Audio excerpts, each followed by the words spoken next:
Morning friends. आज आपका स्वागत है हमारे यूट्यूब चैनल फ्लाइंग मास्टर में।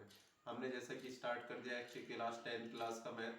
तो आइए अब हम देखते हैं कि क्लास 10 की हमने कल एक्सरसाइज 2.1 करी थी, बहुपद, जिसे इंग्लिश में पॉलिनोमियल बोलते हैं। आज हम उसी चैप्टर को आगे लेते हुए करते हैं एक्सरसाइज 2.2।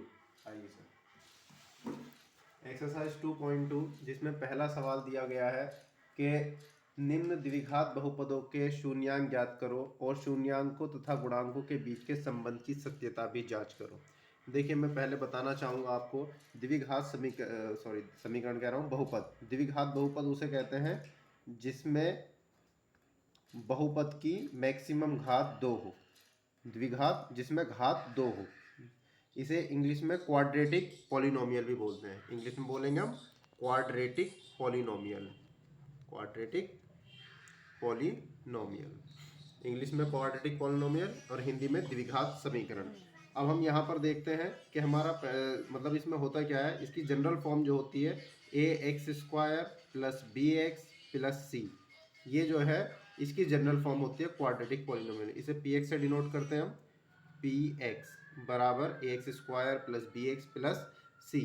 अब यहाँ पे इसके शून्यांक का मतलब होता है कि कोई ऐसी वैल्यू रखी जाए जिससे रखने के बाद जो है इसकी वैल्यू 0 बन जाए। कि हम x की जगह पे कुछ ऐसा रखें कि इस पूरे का कैलकुलेट करने के बाद 0 हो जाए, तो उसे हम शून्यांक कहते हैं। इंग्लिश में इसे जीरोज भी बोलते हैं, शून्यांक, और इंग्लिश में इसे बोलते हैं जीरोज। हम लोग जो है, जैसे हमने 2.1 में किया था कि जीरोज़ की संख्या बताई थी कि जितना भी एक्स एक्स पे जितनी बार कट करता है तो वो इसके जीरोज़ की या मूलों की संख्या होती है।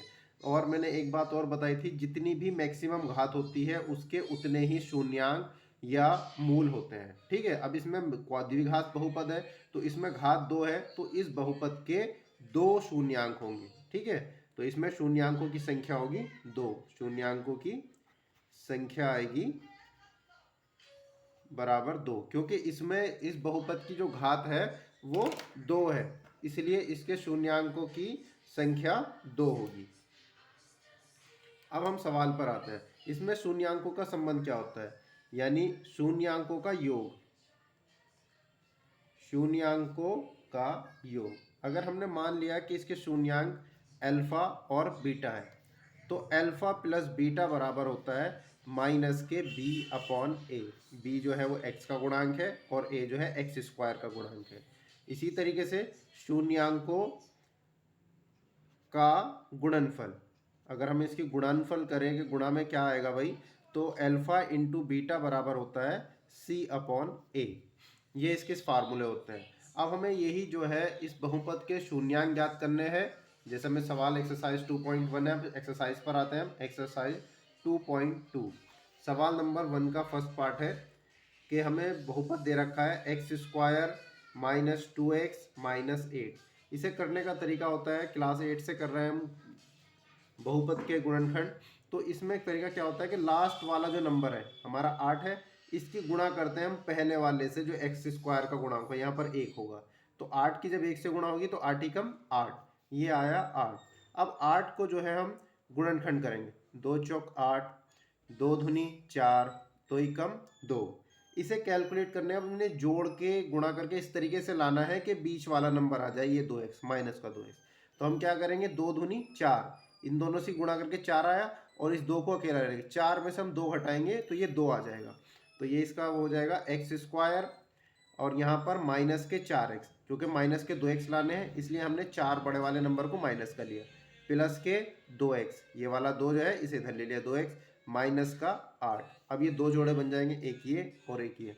अब ये क्या हो जाएगा, इन दोनों में से क्या कॉमन आ रहा है, x, तो यहाँ से x बाहर आ गया तो ब्रैकेट में क्या बचा, x - 4।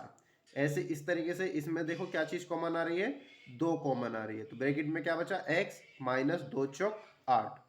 मतलब अंदर हम गुणा करें तो ऊपर वाला ही नंबर सेम आ जाएगा, 2 की x से 2x, अब माइनस का निशान, 2 चौक 8। अब देखो यहाँ पर भी x - 4 है, यहाँ पर भी x - 4, तो इस पूरे में से x - 4 कॉमन निकल जाएगा।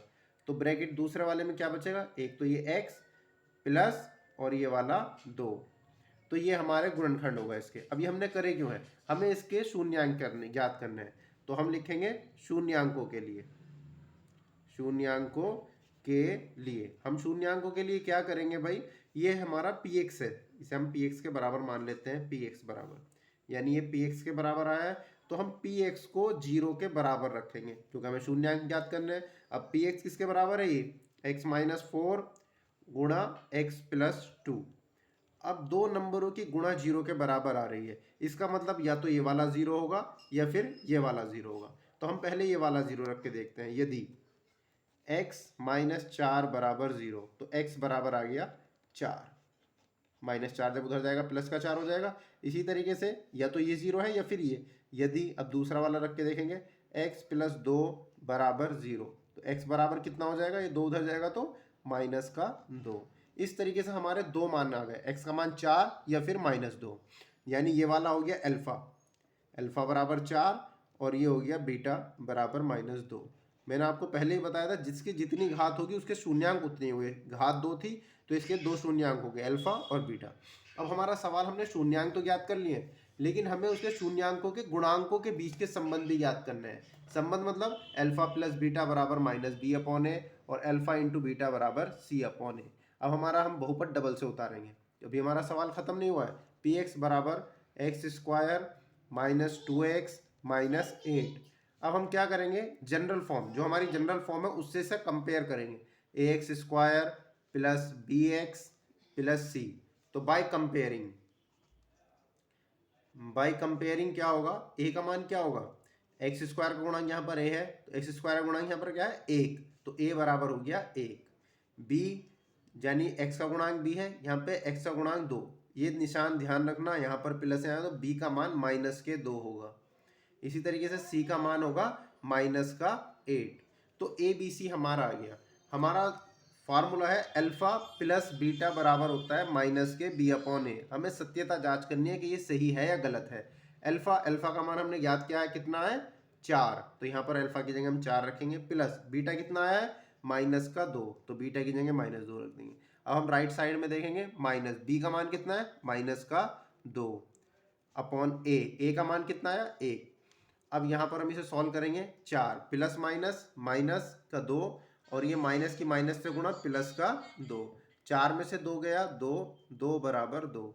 इसका मतलब LHS RHS के बराबर आ रही है, यानी मूलों के गुणनफल का जो सत्यता है वो जांच हो गई है, ये सवाल सही है हमारा। अब हम अल्फा इंटू बीटा का ज्ञात करेंगे इसी तरह से। अल्फा इंटू बीटा बराबर फार्मूला बताया मैंने c/a, तो c/a। अल्फा का मान कितना है हमारा, अल्फा का मान है हमारा 4 गुणा बीटा का मान -2।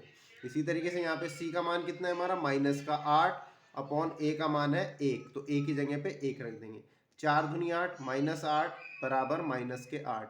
यहाँ पर भी LHS बराबर है RHS के। तो इस तरीके से हमने गुणांकों के बीच के जो संबंध है वो ज्ञात कर लिए। अब हम जो है इसी तरीके से आगे के सारे सवाल करेंगे।